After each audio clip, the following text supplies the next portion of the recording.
Hello నమస్తే, welcome to my channel గణితం bye Pritam. మన సెకండ్ సిరీస్లో 67th వీడియో వచ్చేసి ఏంటంటే problems on direction cosines and direction ratios. So ఈ వీడియోలో మనము డీసీస్ అండ్ డిఆర్స్కి సంబంధించిన ఒక ఇంపార్టెంట్ ప్రాబ్లమ్ని డీటెయిల్గా చూద్దాము. ఎందుకు ఇంపార్టెంట్ అంటున్నా అంటే ఈ క్వశ్చన్ మనకి ఎగ్జామ్లో డైరెక్ట్ అంటే ఫైనల్ ఎగ్జామ్లో డైరెక్ట్ క్వశ్చన్గా రావచ్చు, ఓకేనా, ఏం చేంజ్ లేకుండా. సో చాలా జాగ్రత్తగా వినండి. సో ఫస్ట్ మనము ప్రాబ్లం యొక్క క్వశ్చన్ని డీటెయిల్గా చూద్దాం. Show that the two lines whose DCs are connected by relations L plus M plus N is equals to 0, 2Mn plus 3Ln minus 5Lm is equals to 0 are perpendicular. అంటే first మనము క్వశ్చన్ని చదవగానే ఏం చేయాలంటే two things మనము క్లియర్గా ఏమంటారు అర్థం చేసుకోవాలి. ఫస్ట్ థింగ్ ఏంటంటే మనకి క్వశ్చన్లో ఏం కనుక్కోమంటున్నాడు, సెకండ్ థింగ్ మన క్వశ్చన్లో ఏం ఇచ్చిండు. సో ఫస్ట్ మన క్వశ్చన్లో ఏమి ఇచ్చిండు చూడండి, మనం ఏం కనుక్కోమంటున్నాడు, ఒక టూ లైన్స్ ఉన్నాయంట, ఓకే, ఆ టూ లైన్స్ని పర్పెండిక్యులర్ అని ప్రూవ్ చేయమంటుండు. ఓకే, ఇది వచ్చేసి లైన్ 1 అంటున్నాను నేను, ఇది వచ్చేసి లైన్ 2. ఇప్పుడు ఈ లైన్ 1 లైన్ 2 పర్పెండిక్యులర్ ఉన్నాయని ప్రూవ్ చేయమంటుండు, షో చేయమంటుండు. మనకి ఏమి ఇచ్చిండు చూడండి, whose DCs are connected by relations L plus M plus N is equals to 0, 2Mn plus 3Ln minus 5Lm is equals to 0. So ఈ టూ లైన్స్ యొక్క DCs అనేటివి ఈ two relations తోటి కనెక్ట్ అయ్యి ఉన్నాయని అన్నాడు. అంటే లైన్ 1 డీసీస్ లైన్ 2 డీసీస్ అనేవి ఈ టూ రిలేషన్స్ తోటి కనెక్ట్ అయ్యి ఉన్నాయన్నాడు. సో మనం ఏం చేస్తామంటే ఈ ప్రాబ్లంలో ఫస్ట్ మనకి ఈ డీసీస్ మనకేందంటే ఇప్పుడు ఈ టూ రిలేషన్స్ ఇచ్చిండా, ఈ టూ రిలేషన్స్లోకించి మనము ఈ టూ లైన్స్ యొక్క డీసీస్ కనుక్కుంటాము. ఎందుకు కనుక్కోవాలని చాలామందికి డౌట్ వస్తుంది. కానీ మనం ప్రూవ్ చేయాల్సింది ఏంది, ఈ టూ లైన్స్ పర్పెండిక్యులర్ ఉన్నాయని.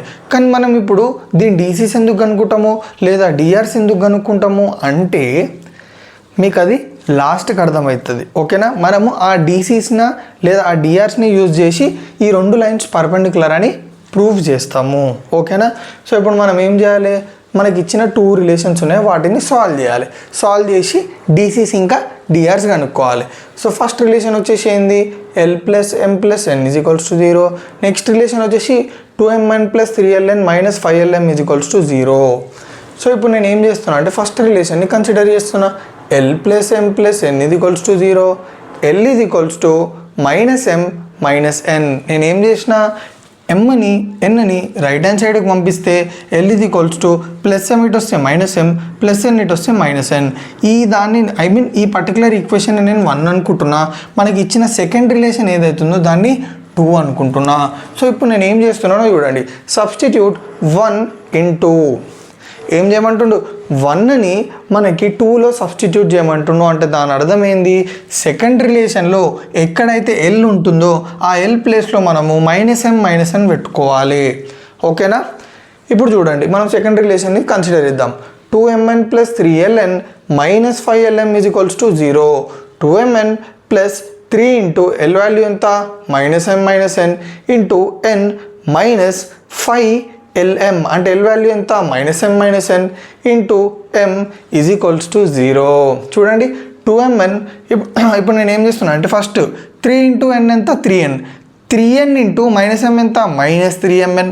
తర్వాత 3 ఇంటూ N ఎంత, 3N, 3N into minus N అంటే minus 3N square plus 5 into M ఎంత, 5M, 5M into minus M అంటే చూడండి ఎక్స్ట్రీమ్లీ మైనస్ 5 ఇంటూ M ఎంత, minus 5M, minus 5M into minus M అంటే minus into minus plus M into M, M square, so 5M square.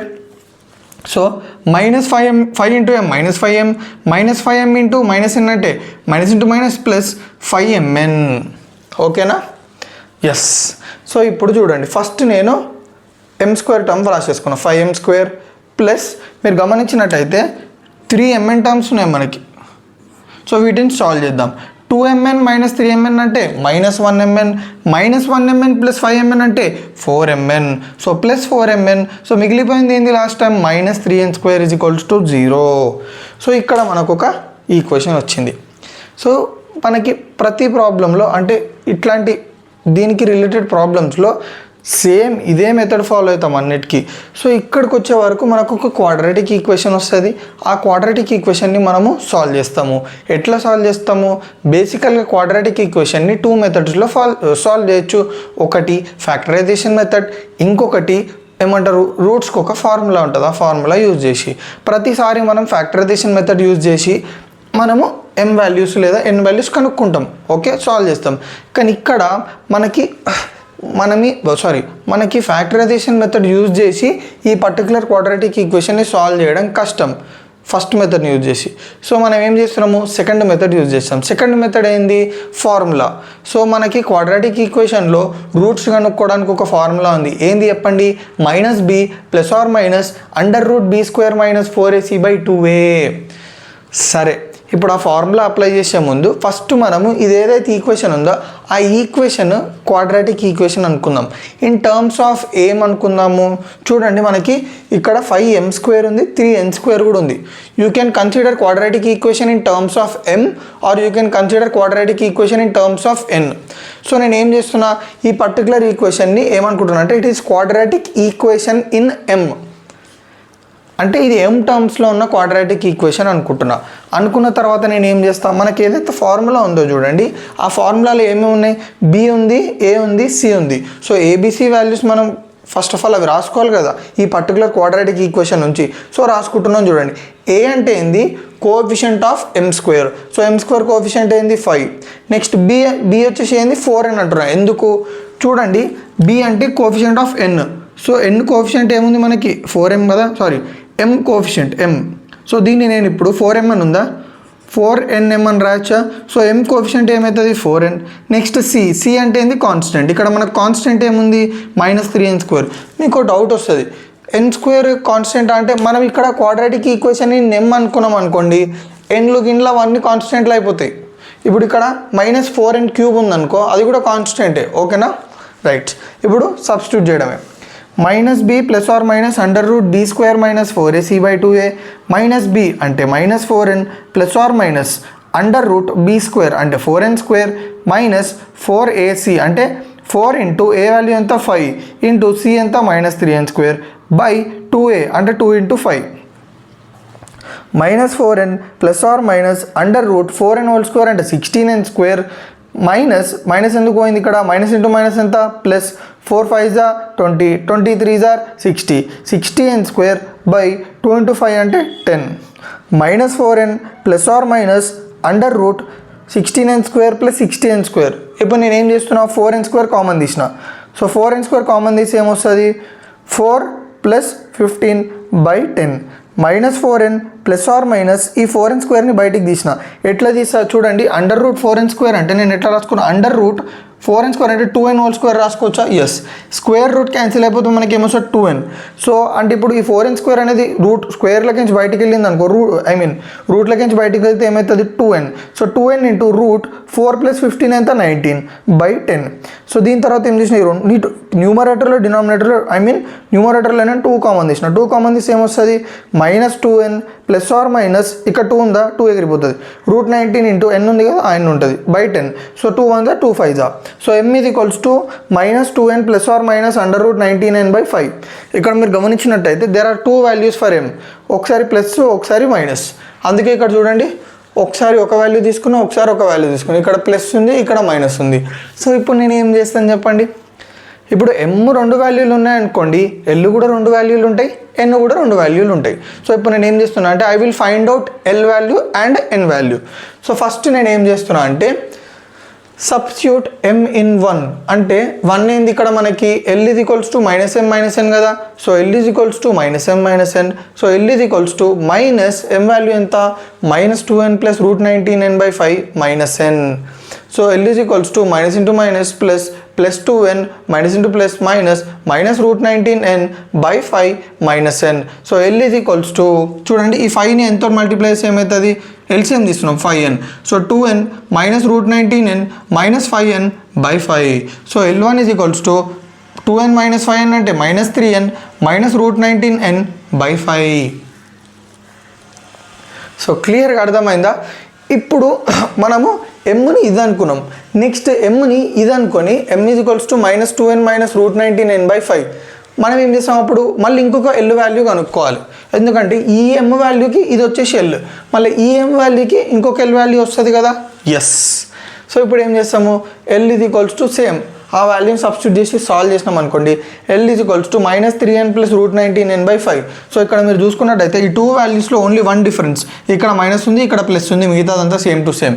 ఎందుకంటే m వాల్యూస్లో కూడా ఒకటే difference, ఇక్కడ plus ఉంది ఇక్కడ మైనస్ ఉంది. సో సరే m వాల్యూస్ వచ్చినాయి l వాల్యూస్ వచ్చినాయి, మళ్ళీ n వాల్యూస్ ఎందుకు కనుక్కోలేరంటే ఒకసారి మీరు గమనించండి. m వాల్యూ దేని టర్మ్స్లో ఉంది, n టర్మ్స్లో ఉంది. l వాల్యూ దేని టర్మ్స్లో ఉంది, n టర్మ్స్లో ఉంది. అప్పుడు n వాల్యూ ఏమవుతుంది తెలుసా, ఓన్లీ n అవుతుంది. ఓకేనా, ఎప్పుడైనా గుర్తుపెట్టుకోండి. ఇట్లా టూ వాల్యూస్ ఒకదాని మీద ఒక టర్మ్స్ మీద ఉందనుకోండి, ఆ పర్టికులర్ టర్మ్ వాల్యూ అనేది అదే ఉంటుంది. ఎల్ వాల్యూ n టర్మ్స్లో ఉంది, m వాల్యూ n టర్మ్స్లో ఉంది. సో n వాల్యూ ఎంత ఉంటుంది, n ఉంటుంది. ఓకేనా. సో ఇప్పుడు మీరు మొత్తం గమనించినట్టయితే మనకి టూ సెట్ ఆఫ్ వాల్యూస్ వచ్చినాయి. ఒక సెట్లో L1 M1 N1, ఇంకో సెట్ వచ్చేసి L2 M2 N2. సో ఇప్పుడు L1 M1 N1 రాసుకుందాం. L1 అంటే ఏంది, ఇది. సో M మనం ఇది పెట్టుకున్నప్పుడు మనకి L ఇది వచ్చిందా లేదా. So -3n - √19n/5 comma M -2n + √19n/2 comma n ఉంటుందని చెప్పిన n. Next set of values ఏంది, L2, M2, N2. So L2 అంటే ఏంది, ఇది -3n + √19n/5 comma -2n - √19n/5 comma n. ఓకేనా. సో మనకి ఇప్పుడు L1 M1 N1, L2 M2 N2 వచ్చేసినాయా, రాలేవు. ఎందుకు చెప్పండి, డీసీస్ అంటే ఎట్లా నెంబర్స్ ఉండాలి, కానీ ఇక్కడ మనకి వేరియబుల్ ఉంది. ప్రతి ఒక్క ఇప్పుడు L1 M1 N1 ప్రతి ఒక్క దాంట్లో వేరియబుల్ ఉంది. ఇప్పుడు మనకు టోటల్ డీసీస్ రావాలంటే ఆ వేరియబుల్ వాల్యూ ఎందుకు తెలుస్తేనే మనకి డీసీస్ వచ్చినట్టు. ఇవి ఏంటంటే ఇన్కంప్లీట్ అనమాట, ఇన్కంప్లీట్ డీసీస్. ఇంకా దీని వాల్యూ తెలియదు మనకి, ఎన్ వాల్యూ కనుక్కుంటేనే తెలుస్తుంది. అయితే ఇప్పుడు దీన్ని మనము ఈ డీసీస్ని ఎట్లా కనుక్కోవాలి అనే దానికి టూ మెథడ్స్ ఉన్నాయి. ఐదర్ ఒక ఫార్ములా ఉంటుంది, ఆ ఫార్ములా వచ్చేసి L² + M² + N² = 1. ఆ ఫార్ములా యూజ్ చేసేసి ఈ టూ లైన్స్కి డీసీస్ కనుక్కోవచ్చు. కానీ మోస్ట్ అప్రోచ్డ్ మెథడ్, మోస్ట్ ఏమంటారు యాక్సెప్టెడ్ మెథడ్ ఒకటి ఉంటుంది. అది ఏంటంటే ఇప్పుడు చూడండి, if ABC are DRs of line having DCs L, M, N, then L is to M is to N is equals to A is to B is to C.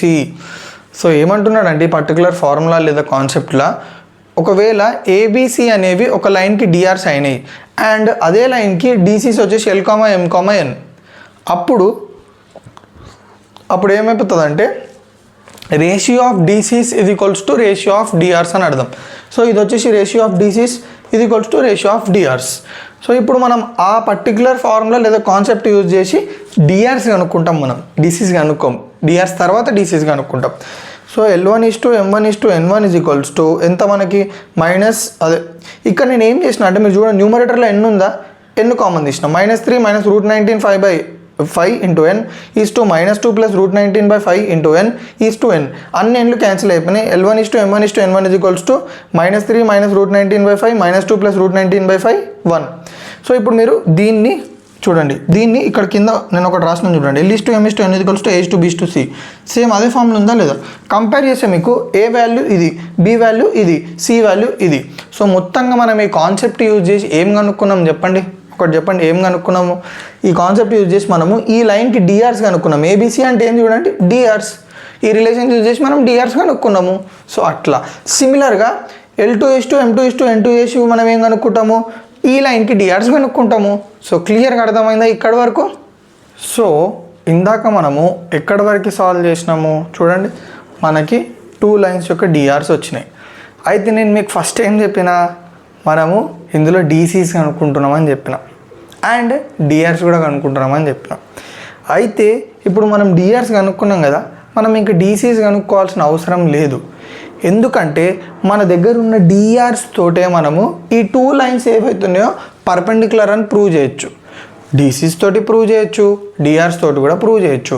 So DRs తోటి ఈ 2 lines perpendicular ఉన్నాయని ఎట్లా prove చేయొచ్చు అంటే ఒక formula ఉంది. అదేంది, if A1, B1, C1 and A2, B2, C2 are DRs of 2 lines which are perpendicular to each other then A1A2 plus B1 B2 plus C1 C2 is equals to 0. So ఒక 2 lines, ఆ 2 lines యొక్క DRs వచ్చేసి ఇది and ఆ 2 lines వచ్చేసి perpendicular ఉంటే ఏ condition apply చేయొచ్చు, this one A1A2 plus B1 B2 plus C1 C2 is equals to 0. So A1 B1 C1 వచ్చేసి ఈ వాల్యూస్, A2 B2 C2 వచ్చేసి ఈ వాల్యూస్. మనం ఇక్కడ కనుక్కున్నాం కదా చూడండి, ఇది A1 B1 C1, ఇవి A2 B2 C2. సో ఇప్పుడు సబ్స్టిట్యూట్ చేయండి. A1 A2 అంటే -3 minus √19/5 into -3 plus √19/5 plus B1 B2 అంటే -2 plus √19/5 into -2 minus √19/5 plus C1 C2 అంటే 1 ఇంటూ 1 ఇది ఈక్వల్స్ టు 0. సాల్వ్ చేయండి. -3 into -3 plus 9, -3 into plus √19 -3 √19 minus √19 into -3 plus minus into minus plus కాబట్టి 3 √19 minus √19 into plus √19 minus √19 whole square 5 into 5 25 plus కింద మళ్ళీ first కింద చేసేద్దాం. 5 into 5 25 -2 into -2 plus 4 -2 into -√19 plus 2 19 √19 into -2 -2 √19 √19 into -√19 is nothing but -√19 whole square by 25 plus 1. So తర్వాత నేను ఏం చేస్తున్నాను చూడండి, -3 √19 ప్లస్ 3 √19 ప్లస్ 2 √19 మైనస్ 2 √19 అన్నీ క్యాన్సిల్ అయిపోతున్నాయి. సో ఇంకా మనకు మిగిలింది ఏం చెప్పండి, 9 మైనస్ √19 హోల్ స్క్వేర్ అంటే -19 చూడండి, 9 మైనస్ 19 4 ప్లస్ 4 ఈ రెండు క్యాన్సిల్ అయితే -√19 హోల్ స్క్వేర్ అంటే -19. తర్వాత మీరు చూడండి ఇక్కడ +1 ఉందా, ఎల్సిఎం తీసుకుంటున్నాం. ఎల్సిఎం అంటే ఎట్లా తీస్తాం, జస్ట్ 25 దీంతో మల్టిప్లై అండి, ప్లస్ 25/25. సో చూడండి 9 plus 4 13, 13 plus 25 38 -19 -38. So 38 - 38/25, 38 - 38 0 by something 0. So 0 is equal to 0. So మనకి కండిషన్ సాటిస్ఫై అయిందా లేదా, this condition is satisfied. That means the given 2 lines, okay, the given 2 lines are perpendicular to each other అని అర్థం. So క్లియర్గా అర్థమైందా? So నా videos ఏమైనా మీకు కొంచెమైనా యూజ్ అయితే తెలుసు కదా ఏం చేయాలో, రైట్.